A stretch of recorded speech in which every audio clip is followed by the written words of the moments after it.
This is Inside the Game, where passion meets precision. Jonathan Turner, Nathan Wangler, and John Natale are your hosts, breaking down every goal, every controversy, every match that matters. From the heart of American soccer to the global stage. No fluff, just football. Weekdays at 9 a.m. live on YouTube, Roku TV, Facebook, Twitter, and all listening platforms. To Inside the Game on the National Soccer Network. Now, here are your hosts, Jonathan Turner, Nathan Wangler, and John Natale. Good morning, good morning, good morning. It is Friday. It is the 16th of May. And you know what that means? It means it's the weekend. The weekend it means is you should turn us. your volume up. Well, the freaking weekend. It's the weekend, right? It's the weekend right upon us. And what that means for all of you, you get to go home and relax. For here, us at the National Soccer Network, it means we're just getting started. And we have on tap this weekend 50 broadcasts. 50 broadcasts this weekend, right? So we have a light day today, 5. Tomorrow, not as light of a day. Tomorrow, we've got 34 broadcasts tomorrow. And then on Sunday, I think we've got 12. Something like that. So yeah, we got it's a light weekend for us, a little light. But tomorrow will be the single biggest day in the history of the National Soccer Network. The previous record for us in one single day of games was 18. So tomorrow we'll beat that almost by double. Next weekend gets a little crazier because next weekend we have in one day, we have 86 broadcasts. So that's going to be a very fun day. I'm looking forward to on all possible levels. So, but what I got to get into this and talk about first this morning, I talked about it yesterday. Today, 17, I was show up to the church. Late, mind you. She's late. You may have to rewind. What about the church? Yeah, Say something about the church. She showed up late. Put the VHS back in that, and then go back because you just froze. Yeah. She showed up late, but I was lucky enough to be able to to get there, lock her in. and now we're we are 17 years today of wedded bliss. Happy anniversary, by the way. Happy anniversary. Thank you. I got a picture here. I made this morning. This is kind of like a montage of our wedding day pictures, and here they are. So this is on the far left there. You've got my our engagement photo, but yeah, this is from our wedding here, some 17 years ago today. Don't be afraid to open your eyes in the wedding picture there. The sun pouring into your eyes. Don't look too excited, JT. My God. I'll go back. I'll go back in time. I'll go back in time. We'll solve that. I'll go back in time and change my hair too, because I was in this whole thing where I went through this stage in my mid 20-ishes. I don't know, because I was like 22 and a half when I decided to say I don't want to do this anymore. I was tired of spiking my hair, so I just got a clipper and just clipped it off, and that's what I did for that. And my wife was, after about 2 years of marriage, she's like, "Can you please stop? You look like a penis. Can you please just stop?" It came right out with it, man. She did. So I started to spike my hair again, and I've been doing that for the last 15 years. So, but yeah, no, we had a great dinner last night. I was telling you guys kind of in the green room, before the show, that we went to the casino last night. We had a great meal. I promptly donated, to the Bank of MGM, some money last night. That quickly deposited right in there, and knew going into it that I wasn't going to win millions of dollars. But there was that hope. There was that chance. I mean, lightning was striking here quite often last night in Michigan. I'm sure it was for a lot of you across the Midwest. Hope everybody is safe as well. I think there's some tornado strikes, but no lightning strike for me last night in the casino. So, but we have a great show here this morning, guys. Great show. I'm excited about this because we all kind of, as part of what we do, we're constantly on social media. We're constantly talking and looking at things in that social media land. And I came across this video here earlier this week, and it was a really cool video. And it was one of those things too, because I was talking with our guest about this in regards to this. Is like there's the irony of this video is really interesting, because we've been talking about crowds and talking about this for some time now, and obviously, this specific one. Well, this is it here. Here we're gonna. I've got this video.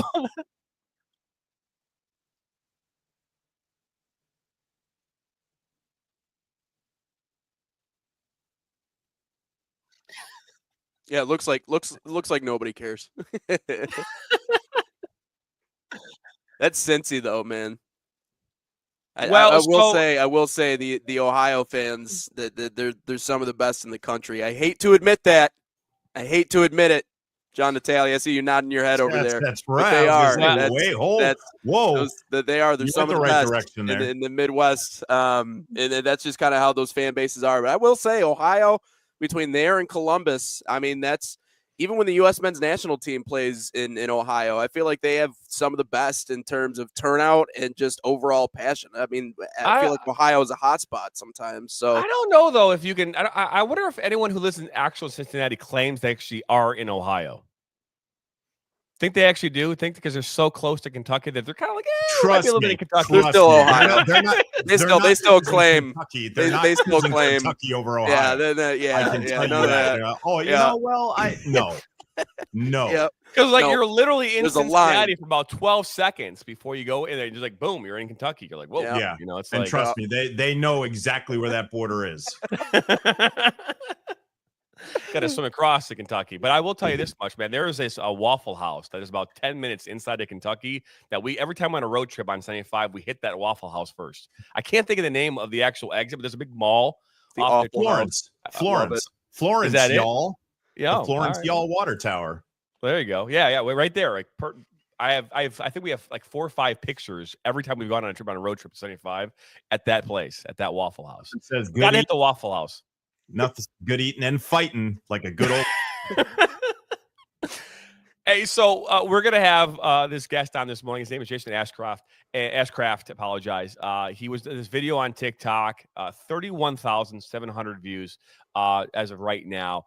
And again, the irony of this video is pretty remarkable, and we're going to talk about it throughout this show this morning.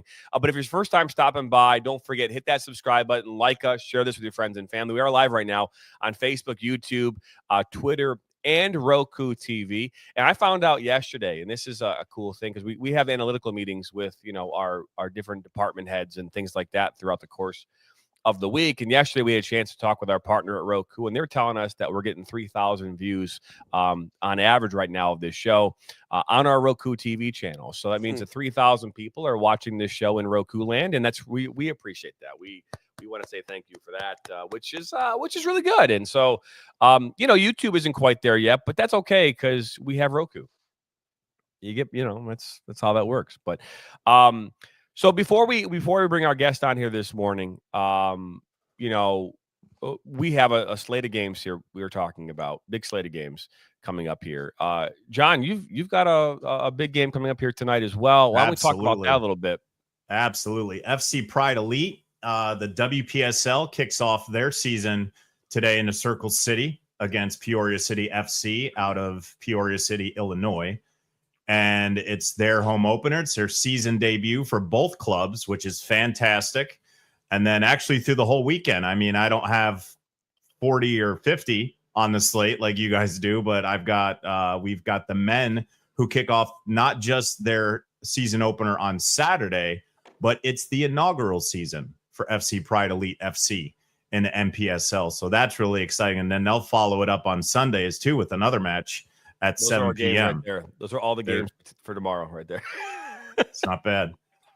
So, yeah, I mean, the Pride Performance Center, just east of downtown Indianapolis. It's a beautiful facility. We're going to be there live. Got my 4 horsemen on camera crew, guys who do work for the Pacers, Fever, Colts, Butler, Ball State. I mean, just a great group of guys going to help me out. And it's going to be great. We're all excited about it. I know that Shannon Coleman, Jamie Gilbert, everybody involved in that organization is super, super excited about not just getting the season started, but what we're bringing to the table. All the tidbits that I've been feeding them, JT, what you've been feeding them has been absolutely phenomenal. The kids are excited about it. The parents, the fans, everybody's really excited. Again, not just for the match itself, but for what we're bringing to the table. So let's go. Let's go. And then, Mr. Wangler, you're back at tomorrow night, USL League 2. You're on the call for Midwest United. I don't know who they're – well, maybe I do. Actually, it's right here in front of me. Hang on here. Lansing City football, I believe. There you go. Yes. Yep. Midwest United struggling. They're 0-2 right now in USL League 2, actually losing to Union FC Macomb and on Wednesday night losing to none other than AFC Ann Arbor. So should be an interesting matchup here tomorrow night.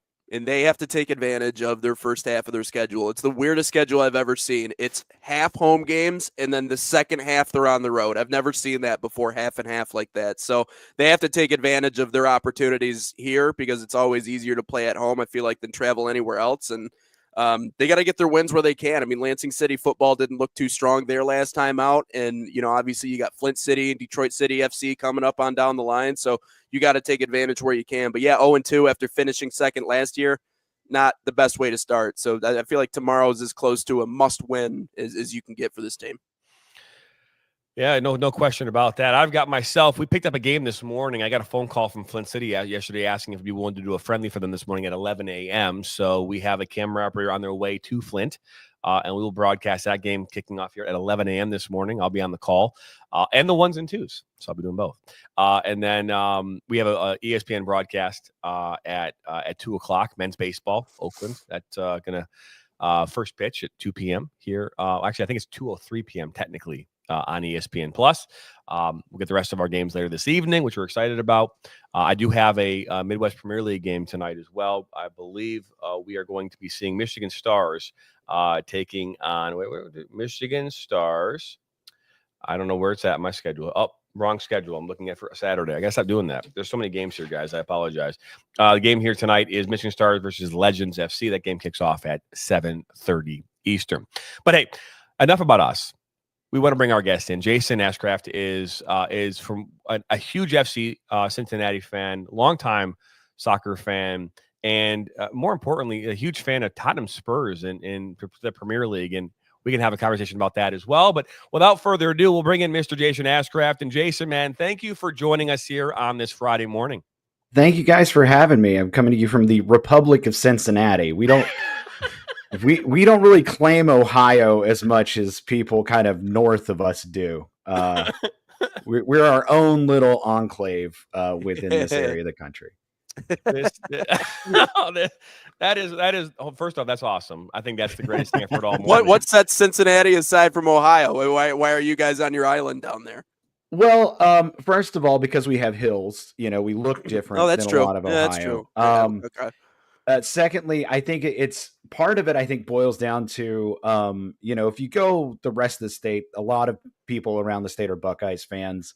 You get to Cincinnati, and this is like that one area of Ohio where they just not a lot of. There's a lot, but really, the majority are not Ohio State fans, and so there's kind of that, and it's a little cultural difference. We've got some Appalachian influence, we've got some Southern influence, we got some Midwest influence. So a lot of us don't really. I mean, I'm an Ohioan, but at the same time, I'm not like those people up in Columbus and Cleveland. Like we're our own thing. Yeah, I like this guy already. I like this guy. Guy comes up for 3 minutes. He's already beat me up. What the hell? We should have a fourth host on this show. I like Jason. JT. It's a good choice. You can stay down there on your dirty It's the river. best city in Ohio. Why would I ever want to leave? Because you can't. No, I can. But why? I mean, I could go if I want to see some suburbs. I can just stay around. We gotta play this. We gotta play this.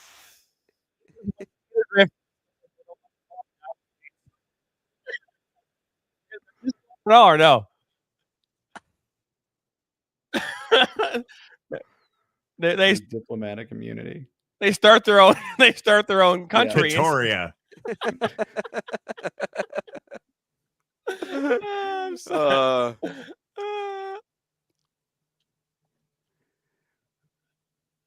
But no, I hear that about Cincy though. Like it's so far south, like you're almost to Kentucky. So it's a little bit different. So than what does I that can tell see. you? What does that tell you? We're really close to good bourbon and horse Very good. racing, and Yeah, because you need to drink a lot being in Cincinnati.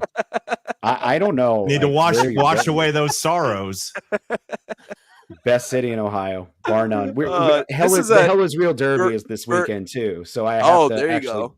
I have to travel up to Columbus tomorrow and see what a suburb looks like. So Is this Natalie? Is this the Cincinnati v Cleveland rivalry taking legs here on the podcast It is. today? It I feel like is. this is I what didn't even this start is it. right now.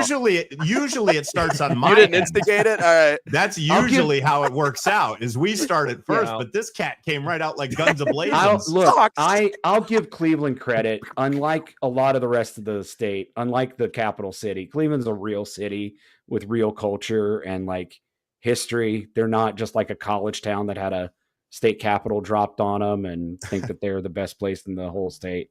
I actually really do enjoy going to Cleveland. So All right, so I love we're the back fact on the that same he- page. I love the fact that he hates Columbus as much as I do, and he lives in Ohio, which is great. So Well, I don't like Columbus either. No, we share that sentiment. Nobody likes Columbus. We're like, what are you doing in the middle? except you're wearing like the the red tie with the white shirt, kind of very Jim Tressel like. It's It does. that's blue.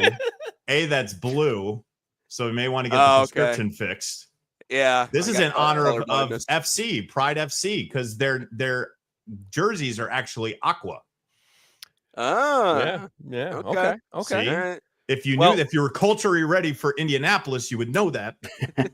No, I'm still weeping for my losses should- last night. But Yeah. hey, You I should- want to you- go ahead, Very man. quickly, you should trademark the word "the" like right on top of our screen here, and then put it in front of everything we do. The National Soccer Network, just so people don't get us confused with the other soccer networks around. Because we're the soccer network. Yeah, and let's You know? be idiots. Let's be idiots and try to trademark that too. The word "the." Let's try to trademark that. No one else Come can use on. it. Come on. Anyways, well, all right, well, continue. Go ahead. Yeah, let's for the go. For the sake of time, Jason, we were talking about this before the show, and we look at this video, and I do want to play it again because there's this video is very good, and let's let the video go again here. Hang on, there we go.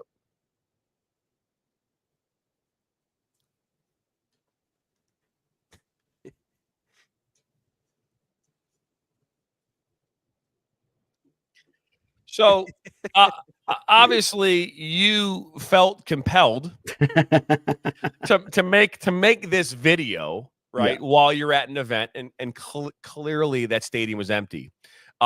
So, what led you or compelled you to make that video in the first place, where you're completely stating the opposite of what's actually true?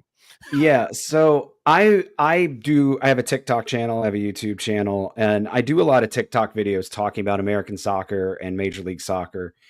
And in the days leading up to, I took that video this past weekend at FC Cincinnati versus Austin. And the days leading up to that, I'd done several videos about various subjects about MLS and American soccer. And inevitably, whenever you do that, you get people in your comments section who are going to be like, American soccer sucks. MLS is terrible. No one cares, and somebody did one that they said American soccer is an unmitigated disaster. And I thought, well, this is going to be funny. So while I was there, I wanted to point out that, yeah, it's so terrible. Nobody's here. Meanwhile, we've got 25,000 people there. I think the only empty seats were in the rich people section, the club seats. And it's kind of become my mission on social media over the years to sort of like fight against some of that, because as a longtime soccer fan, I'm sure you guys have heard this, it gets really annoying when, you're trying to talk about the sport you love and the game you love and teams you love. And there's always people just coming in trying to, bring it down and dismiss it as something, as something bad or that it's not growing when the facts are completely the opposite of the reality is completely the opposite. Yeah, no, and again, I was telling you, we've been talking about this for a bit. Obviously there are issues when it comes to the soccer environment in this country from a standpoint of fans, and it's not at the MLS level. I don't believe that there's a fan issue or a crowd issue, but I think as in totality in the soccer landscape in this country that there is obviously teams that have great followings, and then there are teams that are not. There's a lot of soccer in this country that's being played right now. And to be fair, it's not even at the highest levels, right? It's in that that amateur space where all these games. And if you're a fan of the game like you are, you do want to go from time to time and go watch your local soccer team that's playing in the UPSL and give them some support. It's just challenging because there's so many choices. FC Cincinnati, there's one, but you can go to like 17 different teams in your area, and you can't give them all love. So it's hard to find that battle. But my next question is this: there's a component to professional sports now. There's a money side to this, right? And it's not just in the how much it costs to get into the stadium. It's once you're there, right? And FC Cincinnati's got a beautiful stadium. I've been into Columbus Crew Stadium. I've been to these really nice. They're very beautiful. It costs money to get into them. What is the feasibility of a family to go watch an MLS game in Cincinnati right now, to go root on their team and be a part of this environment compared to maybe other teams around the country?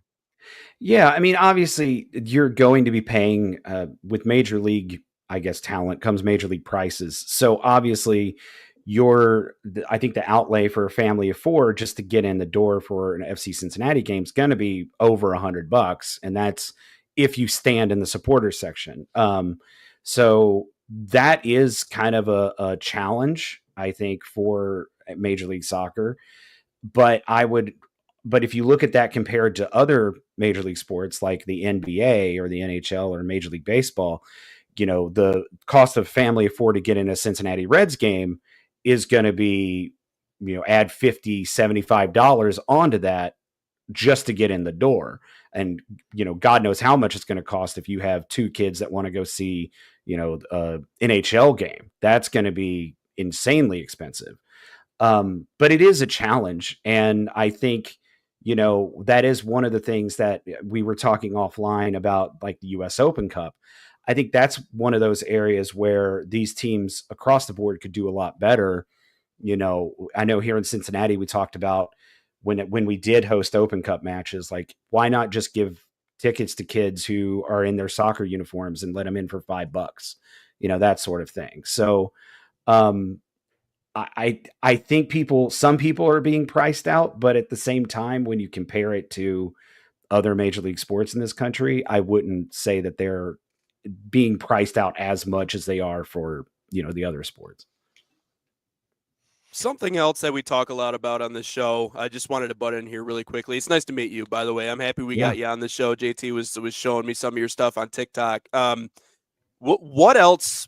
What other things does the organization itself do in terms of fan engagement? Are there certain things in your mind that resonate a little bit more with the community? Because we talked about the importance of that too. Like, it all starts with building the culture there, and then that will build off of itself. Everything else will build off of that, but that's where it really starts. And like I said, I think Cincinnati's a great soccer town. I think it's a hot spot, certainly. What specifically do they do, or have you seen, have they done to engage the actual fans in their community? Yeah, so a really cool story that happened just a couple of weeks ago here in Cincinnati. Kevin Dinke, who is our star striker here in Cincinnati, had a spectacular bicycle kick in a match against Sporting Kansas City. I think it got goal of the week. It'll probably be a nomination for goal of the year. And this is a guy that FC Cincinnati paid $16 million transfer fee for. At the time, it was the highest transfer fee in MLS history. He doesn't have to do this kind of thing, but he came here, had that big goal, and he thought, you know what, I'm going to do something cool for the community. And he bought 150 bicycles for kids in like disadvantaged areas of the city. If you're familiar with where the stadium is, it's in this neighborhood called the West End. And that was kind of neglected neighborhood for years and years and years. It was one of them that they put the interstate through back when, Robert Moses was destroying cities. And so that was kind of one of the coolest things that I've seen just in the league. On top of that, I think if you look at the clubs in Major League Soccer and even USL that have the best fan engagement, they're also doing things in the community. Atlanta United, I know, built foosball courts all over Atlanta for kids to play foosball for free. Columbus has some great community service things they do. Here in Cincinnati, they've done the foosball courts. They do charity work. We're also, fans or supporters groups are always being asked to like come out to things that the club is doing to help, boost on social media and also to kind of add some spice to it, I guess, a little bit. So, that's just one of the things that I think the clubs have done. And you do notice a big difference. There are some teams around the country that they're just in it to make a buck and play some games, and they're not actually trying to engage with the community, outside of the game. Jason, I got a question for you. Are you familiar with the soccer landscape of UC and Northern Kentucky? Yeah, I used to work in collegiate athletics, so I was a soccer right. SID back in the day. So do you know Maddie Swingle from UC and Shay Shipley of Northern Kentucky? Those names ring a bell? I've heard those names, but I don't know them personally. So kind of a full circle moment for me is, so I started here in Indianapolis, my first gig getting on a microphone, because we had gotten here that year of COVID. So all the sports was done. And my first gig was at Mount Vernon High School out in Fortville. And both Shay and Maddie played soccer together, but they also played on the basketball team.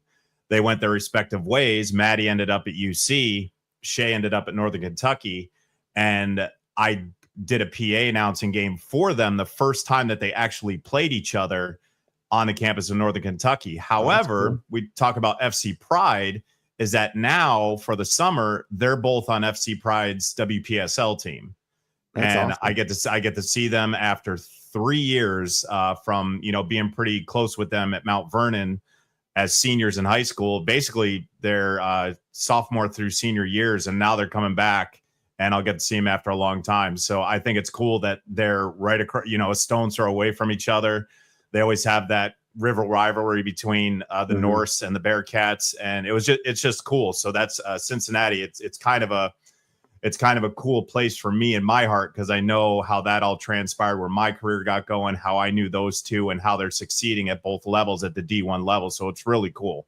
Yeah. And I mean, we've got, just within a 20-minute drive of downtown Cincinnati, you mentioned NKU and UC, you've got Xavier is a Division I program. Miami University is a Division I program, just about, 40 minutes outside of town.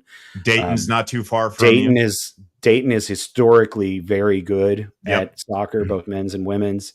I think that's one of the things that people didn't know, because if you followed FC Cincinnati when they came in the USL, like how quickly the community latched onto them. People just didn't know how big of a soccer hotbed the tri-state area is. And you look at, like, especially the women's national team, there is always someone. Rose Lavelle is probably the most famous, but there's always someone on the women's national team roster who is from the Cincinnati area, whether they grew up here or went to college here. And we were trying to get an NWSL team here this past round of expansion, and unfortunately, we were too. Yeah, we were too. Yeah. And unfortunately, Denver folks out in Denver paid a lot of money. Yes, so they did. Yeah, I wouldn't be surprised if we wind up with an NWSL team here in the future. And if we do, I think it'll be really well attended. I do think that in time it'll be both Cleveland and Cincinnati that get it. Yeah, I really that would be really cool too. Yeah. So Jason, on this show we talk a lot about the landscape of soccer in this country. And again, we talked about it yesterday. We talked about how fragmented it is. We've talked about US Open Cup and have had a lot of conversations about this. teams like FC Cincinnati. I don't think did they play in the U.S. Open Cup? I don't. No, I was gonna say, yeah, no. they were one of the MLS teams. Like if you're in the Leagues Cup, you don't do the Yeah, Open yeah, Cup. that's what I thought. But anyways, we were talking about this, and Philadelphia Union taking on Indy 11 here just last week, and we talked about the attendance of a U.S. Mhm. Open Cup game, right? I'm curious as a fan of an MLS team, just going to a U.S. Open Cup match in FC Cincinnati, is that a game that you're compelled to go to as a fan, or are you like, yeah, that's maybe we won't go to that one? That's a great question because we're in a unique spot because we came up through the USL, so we already have those built-in rivalries with like Louisville, Pittsburgh, Indy, Detroit City to a certain extent, and we have played Pittsburgh and Louisville in the Open Cup in the past few years back when we were in it, and the attendance was not great. I think, but at the same time, attendance for the Leagues Cup is not great either. I think part of it is a lot of fans get cup fatigue after a while. I mean, you're playing 38 games a regular season. So half of that is at home, plus the playoffs, plus if you're in the CONCACAF Champions Cup. So to ask people to come out on a Wednesday and maybe pay extra if it's not in their ticket package is kind of a tough lift. And I know they've tried some gimmicks here to boost attendance, but we were lucky to have like 12,000, 15,000 people for Open Cup matches when we were there. And when the Leagues Cup rolls around, I'm kind of not looking forward to how empty that stadium's going to be unless it's like the games against Chivas and Monterrey, because it's not, I think people are kind of fatigued after so many matches. Well, no, I guess I understand that, but typically I get the fatigue maybe in August, maybe into September. But these games are like right now, which is the early part of your season. And granted, we know that there's a lot going on Monday through Friday in these environments. Right? We know these midweek games can be a challenge just because if people had to have family, high school commitments, things like that. We get that. It's just when we're seeing like MLS side, have 4,000, seats in their stadium filled when they can seat 25,000, 24,000 people for a U.S. Open Cup match. Our question back is, why are we even doing it? That's a great question. And I would also point out too, like, because I was watching the U.S. Open Cup, Louisville City, several other USL clubs that were hosting, they didn't have anybody there either. I unfortunately think a lot of the juice has been taken out of U.S. Open Cup. And I don't know if it's because the MLS teams aren't participating in full. I think that might be part of it. I think part of it too is that U.S. Soccer Federation has done a terrible job of marketing it and done a terrible job of making it seem important until, if you want to watch it, if you want to watch a U.S. Open Cup match, you're going to be watching a stream that looks like it's done at a high school with a commentator who's in a closet. As much as I love Mike Watts, he's in a closet down in Tampa or something calling these matches. And this is something I got a lot of stick for this last year. This is a tournament that's supposed to be the most prestigious tournament in American soccer. Yet you have instances where like a US Open Cup game can get preempted for a kids lacrosse tournament. Like this, if you're going to have this thing, US Soccer, the federation needs to put some marketing behind it, make it look professional.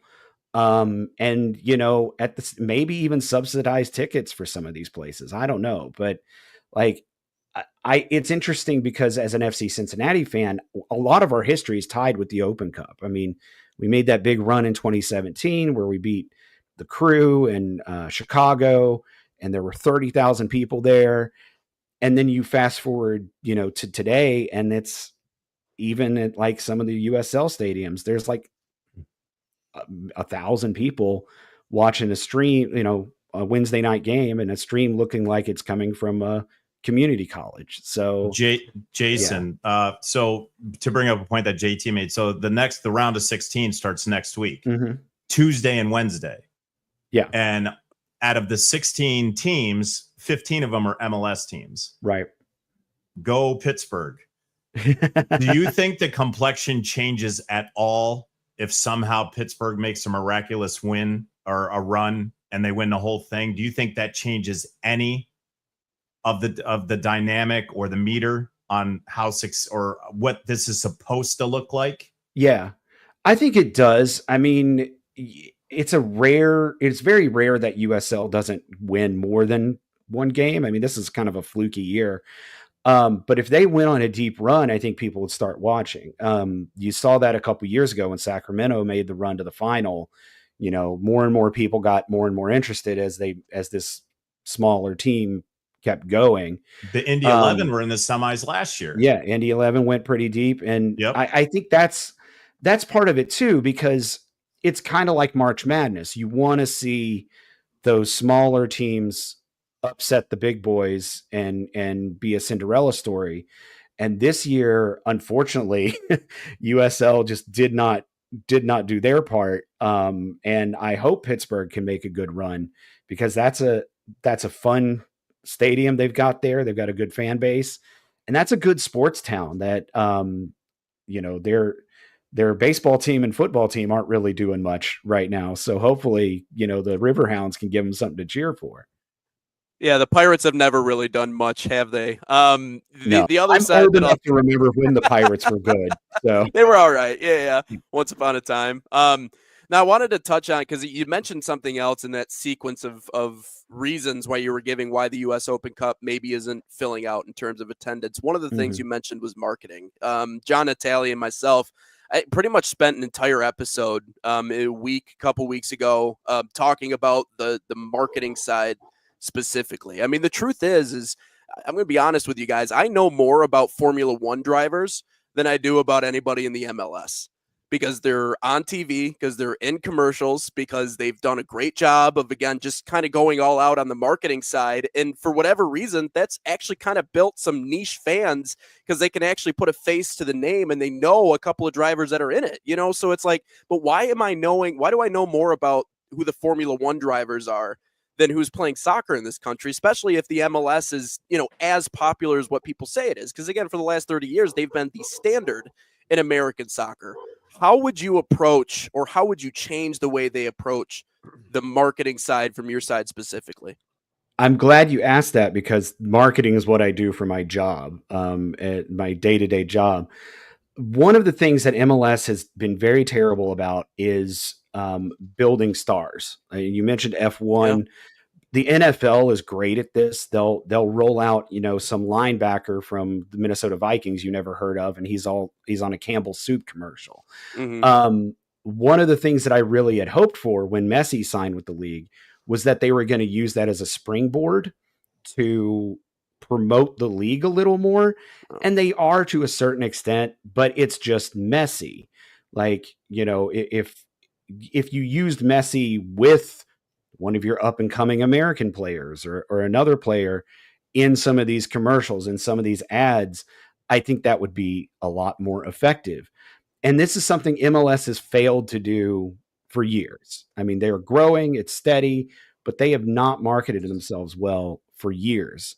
And I think part of it is because the way American soccer is set up, where we are developing good young American players that go on to Europe, you can't really have somebody who's homegrown, who a lot of times speaks English really well, who that you can then build around. And I would hope that in the next, 10 years or so, that they're able to do that. They're able to use the notoriety that Messi has given them to now kind of build that domestic star in Major League Soccer. But you're right. This is something that is irritated me to no end. I see a Home Depot commercial with some MLS players in it. I don't know really who those players are. And I think I only see that commercial during MLS broadcasts. Like just show it on regular TV. Right. We were talking about the Sports Center commercials of old, those at least gave, I felt like you look back at, Clint Dempsey was always in commercials and Yeah. Landon Donovan, Tim Howard, they got their podcast. Like there's a lot of old OG American players that used to kind of be a part of that scene, but now you see the best players from this country are going and playing elsewhere. And I can't blame them, not No. because the money, the money is there in the MLS. It's not because of the money. It's the prominence. You know what I mean? Like when you have Pulisic that, was playing in Serie A, he's playing overseas, you got all the best American players who are playing over there. And it's because of, just how popular in the culture of the society. Why wouldn't you want to be a part of that? But so that's the biggest issue in my mind is obviously keeping the best American talent here because we haven't found a good formula for doing that. But in trying to spotlight or create a star, because I think the most important thing is just finding someone that's comfortable in front of the camera. I think, and we talk about the different leagues. I think Major League Baseball, in a lot of ways, I thought baseball was on life support there for a little bit, but they kind of went on a all-out marketing spree, and they really brought their superstars to the forefront. Who, in your mind, should be an American player that maybe should get a little bit more love on the marketing side and a little bit more face time on the TV side? Is there anyone that comes to mind? Yeah, that's a really good question. And because part of it is too, you always want the player that scores a lot. That's usually your star that you want to build around. And MLS doesn't have a lot of American stars that do a lot of scoring. They rely heavily on international players there. But I think you have guys like maybe Jesus Ferreira. You got Diego Luna out in Salt Lake. U.S. men's national team. Yeah, those guys are on the national team. You're going to see them in the Gold Cup. You're going to see them hopefully in the World Cup. I'm pulling for my boy Diego Luna. I want him to make the World Cup roster. But those are the types of guys I think that you could really build around. And another thing that I always caution people about too is just because, and maybe I'm tuned into it more because of my professional field, but a lot of times they might be doing the marketing. They might be promoting these players. It's just, we're not in the media realm where we would see it, right? We're not the ones, like, I don't know how Snapchat works, so maybe we're just not seeing that. And I've seen a lot of that in recent years, like the past couple of years, where people are like, the Apple TV deal is bad or this or that. And I'm like, well, but really is it, do you need cable? Do you need this in this sort of modern world? So I think, but to your question, I think guys like Diego Luna, Jesus Ferreira are guys you need to build around. Plus, there are some men's national team players that are going over to Europe, but it's not like they're playing in a better league. So maybe try to keep them from going and sitting the bench in the Eredivisie, because they're not going to get anything out of that. So we should all do like a science experiment. Because now that Jason said that he's in marketing, the three of us should choose just one player. I don't care who it's from. It could be MLS, USL, a high school player, a national team player, and just choose them and just start promoting them just by ourselves. And then let Jason handle a lot of the marketing and see what we accomplish. See if all of a sudden we have, who's this guy? Wow, I want to go see him play. That's a good experiment that we should do. But there's always some like NFL player that you'll see getting all these endorsement deals, and they might be a flash in the pan quarterback, that has like one or two good seasons, but here they are, and that's something the NFL and the NBA do so much better than just about any other sport. So we brought up a great point about the Apple TV thing. And while I don't disagree that cable TV is a dying breed and linear TV as a whole is, way past its prime, but access is everything.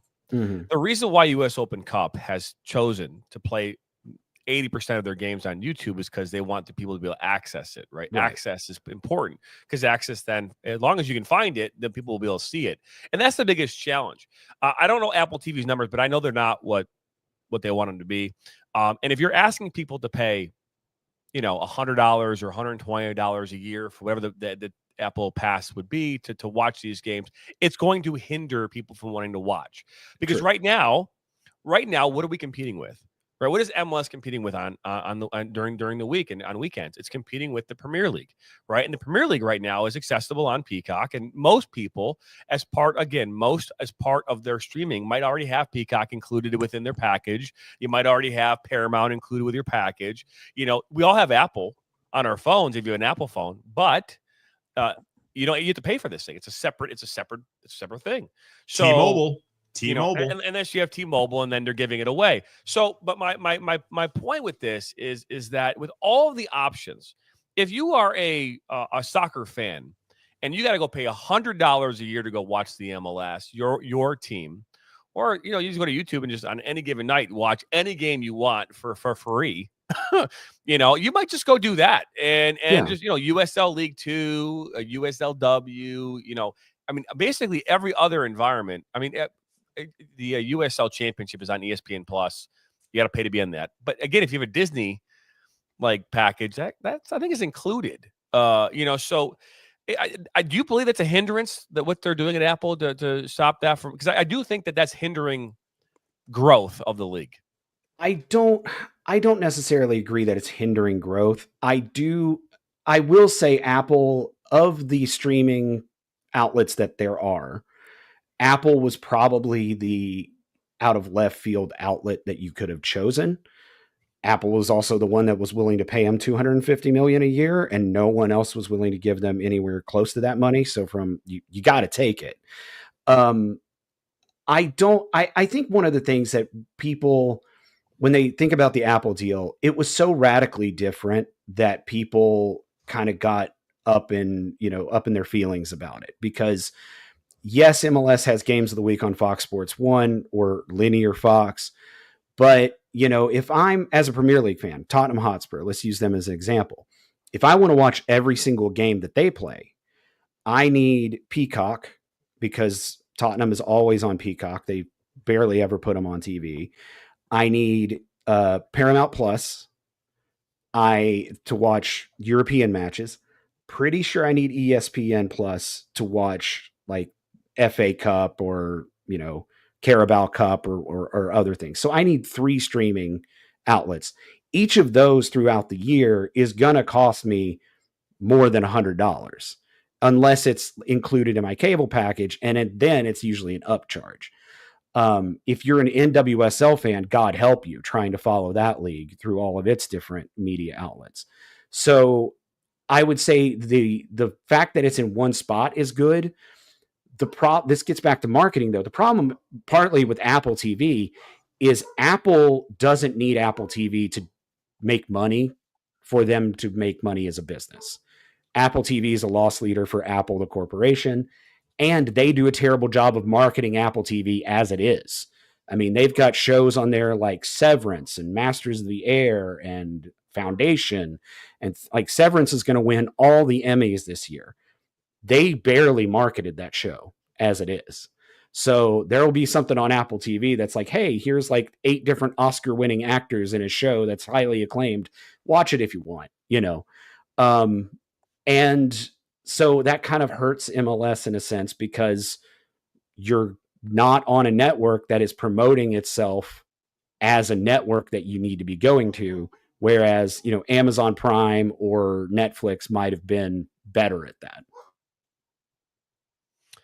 Yeah, no, and again, I don't disagree with that at all. I think it's a question that we have to ask, because in my world of producing soccer games, and you made this statement about the quality of U.S. Open Cup matches and how they might be maybe equate that to a community college or whatever else. And obviously, that's the land that I live in, and 98% of my time. What I mean by that is we're in fact a production company that looks like a community college in a lot of cases, and it's because the reality for me in my position is that the teams that we deal with on a regular basis and the environments that we deal with on a regular basis is okay, well, you're going to get nothing or this, right? And the nothing is, you could, okay, well, here's the game. It's on, you can go on your TV and there's nothing there. Or you can watch this, right? Yeah. And that's what it is. And the reality is US Open Cup and streaming all these games, well, they're relying heavily on local production companies Mhm. to pull that off. I do believe a majority of these early rounds are still being sent into some kind of a remote studio environment. I don't think they're all on site because they at least going towards the latter. That's our model. Our model is remote. We do all of our games remotely. We don't travel to our sites and cover games anymore because it's just cost effective. I don't want to walk up and down press box stairs and deal with all that nightmare. but the reality is that access is key. Right now in our current culture and climate here in this country, everything should be accessible when it comes to the soccer environment because we are competing. We're not the NFL. The MLS is not, we're again, we could argue that we're fourth, that MLS is fourth. I think there's an argument there that between Major League Baseball, I'm sorry. You keep shaking your head like, no, I'm telling you, there's an argument between Major League Baseball and the MLS. Well, what you can say, hockey? Yeah, I'd say the arguments between MLS and hockey in some places. I mean, fair. Yeah. Okay. So, but we know that we know that NFL is number one. We know that basketball is number two, right? And the reason I say baseball is because baseball has been in decline for years. Yeah. It's been in decline. And so is the NHL. I actually think the NHL has gotten a little bit better over the last couple of years. So we could argue about whether or not NHL, Major League Baseball, because a lot of these stadiums, I think, you got like how many seats is in your FC Cincinnati stadium? 25,000. 25,000. I think Comerica Park has 40 something thousand. Yeah, I think so. Something like that. So we're not far off in that. But anyways, there's this argument about whether or not hockey, baseball, whatever, soccer, we're somewhere in that fourth, fifth as far as soccer is concerned. Well, why would we want to make it hard for people to watch that to try to build this thing, right? And again, I understand what you're saying, but to be fair, the Premier League, growing up, I couldn't watch that. It wasn't even an option for me. I mean, it was, and to be fair, there wasn't a lot of soccer on TV to begin with.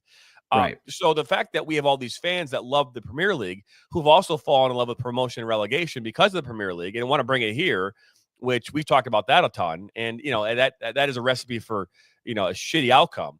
But, we're all in love with the Premier League. Oh my God, this is great. Let's watch these Manchester City parties and let's go watch all this and all across the pond. Is that actually helping our game? Is that actually helping us? I mean, in some level? Yeah, I think so. I think here's one of the things that I see this a lot because I'm so chronically online and the algorithm feeds me this stuff. But I see these things like if I get on my YouTube right now, my homepage is going to have a couple of channels that I disagree with a lot of what they say, but it'll be like, why is MLS not capturing American soccer fans? Or, why is MLS not capturing fans of the Premier League? I would argue that it is. The bread and butter of the reason the Premier League's so popular here is because you have the best teams in the world playing at 9 a.m. on a Saturday when there's literally nothing else going on television. And so NBC was willing to pay $11 billion for quality content to put on their networks when what else would they have been showing? Like, Ron Popeil's Juice Man Jr. infomercials. Saved by the Bell. I mean, or Saved by the Bell reruns. But so I would argue, because I've been so involved in soccer as a fan for a while, like 90% of the people that I'm going to be going to the game with on Saturday have gotten up in the morning. They've watched whatever they want to watch on a Saturday morning. They're putting on their orange and blue and they're going to a watch party here in the city, or they're going to the game. And I think there's a little bit of a disconnect here because it's MLS, you get sometimes people are thinking, oh, the Premier League ratings are so good. Well, yeah, there's nothing else on a Saturday morning on TV. No. Saturday evening, either most American soccer fans are going to a local match or watching a local match, and this is something that's different between Americans and the rest of the world, we're also fans of other sports too. So, this isn't like, in England where if you're, the fan of Crawley Town, that's what you are. You don't follow anything else. Here, I'm a fan of the Reds. I'm a fan of the Bengals. I'm a fan of colleges. So on a Saturday night, I could be watching a baseball team. I could be watching my football team and not necessarily, my soccer team. And that's where MLS needs, I think, they need to bring in the casual sports fan, because the casual soccer fan is not that big of a chunk of people, to be perfectly honest. Can I bring some interesting yeah. factual tidbits into this about the 5-sport thing? Go ahead. So ironically is that everybody's right. MLS is 5th. They have the lowest revenue of the 5 professional sports. However, what is unique is that of the 29 MLS teams, 12 of them sell out over 100% consistently. Yeah. So their capacity versus who they bring in is over 12 of 29. There's only 8 that dropped in attendance from last year. So the growth of MLS is there, but when your stadiums are, I think, and some of you may know this, I think there's only maybe 5 or 6 that actually play at NFL stadiums. I know Atlanta's one of them. Charlotte is one of them. Seattle and Seattle, New England and New York, right? Or is New York their own? New York. Yeah. New York Red Bulls have their own. And then NYCFC is schlepping and, crashing in baseball stadiums until 2027. Yeah. But I think that's impressive. I mean, for what we have here, I mean, yeah, it's not across the pond in England or Italy or anything like that. But to have a stadium that, say, holds, like FC Cincinnati, 25,000 people, that's impressive if you're 100% capacity. But when when you have the growing numbers, but you're competing against NFL stadiums who are anywhere from 65 to 80, Major League Baseball is higher because they play 162 games. NHL's 82, the NBA's 82, and you have 37 in MLS. Or how many is it? Around 30, 35, 36, something like that. Yeah, 30. So I think 38 total regular season games, something like that. Yeah. And with only 29 teams. So on a percentage standpoint, MLS is actually doing a lot better than any of those other 4 leagues. However, because it's so much smaller, that's, I think, where the numbers get misconstrued. Yes, what they're doing for what they're getting in return works out 100%. But it's because the visual of it doesn't appear to eyes like ours, where we're watching soccer specifically. And then, so I think that's an interesting point to bring up, is that the growth is far beyond the top 4 sports, but the revenue versus the product is a lot higher in MLS. Yeah, I mean, and I think MLS is one of the top revenue leagues in the world. I know of the top 50 most valuable clubs, MLS has like 30 of them. I mean, it's insane. And I know that, we don't care about valuations. We care about what's happening on the pitch. But, if you're a fan of soccer in this country, you want soccer to be successful. You don't want, we've lived through the NASL. We lived through MLS almost dying. We've seen clubs dying all over. And, you want the business metrics to work out, because that means that the sport you love is going to continue to play. This is where the next thing comes in, and obviously we're getting ready to wrap this thing up. But I asked this intriguing question for a reason, right? And if I look at the growth of the women's soccer in this country, which has been tremendous as well, and we've seen, like, very much like we saw in the early days of professional men's soccer in this country, just leagues coming and falling. We saw that early on with the women's leagues, right? The NWSL has been around now for an extended period of time. They should be surviving. They should be able to handle.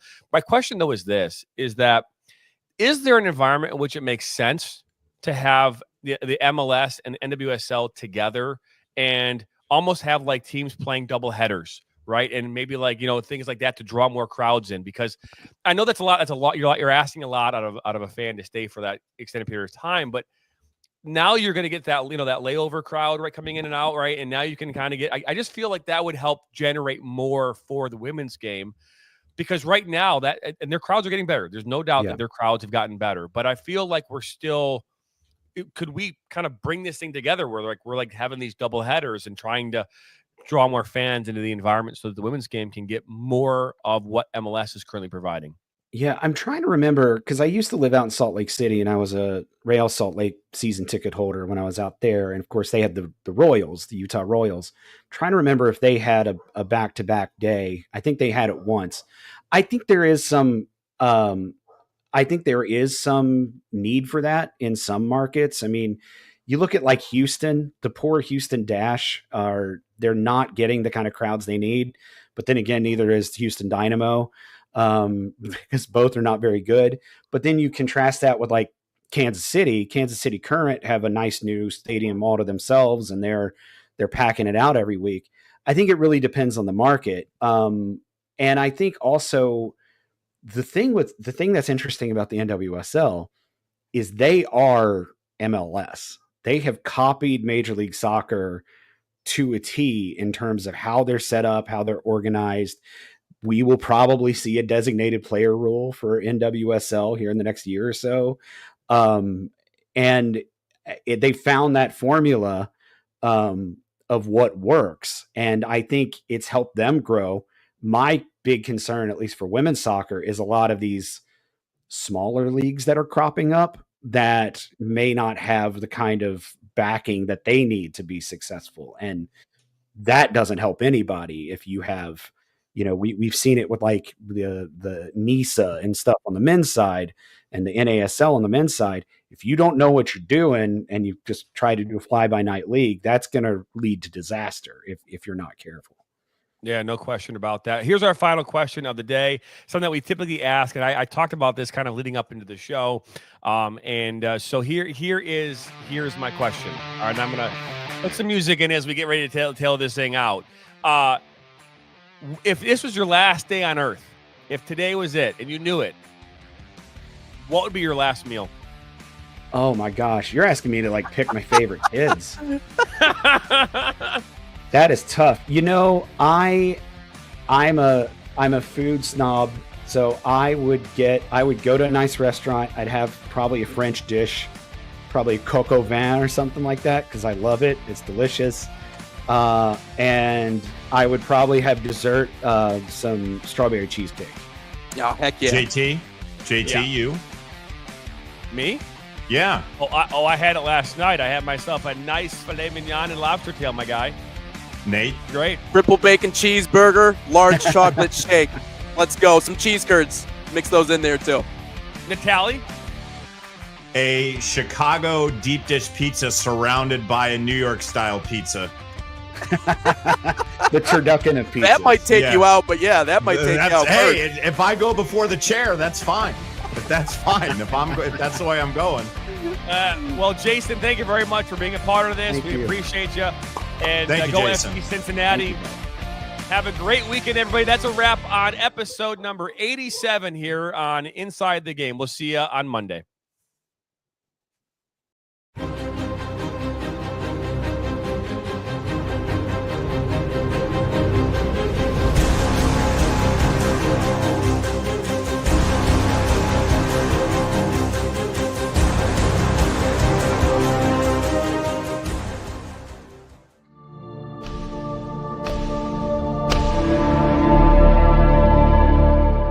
This has been a presentation of the National Soccer Network.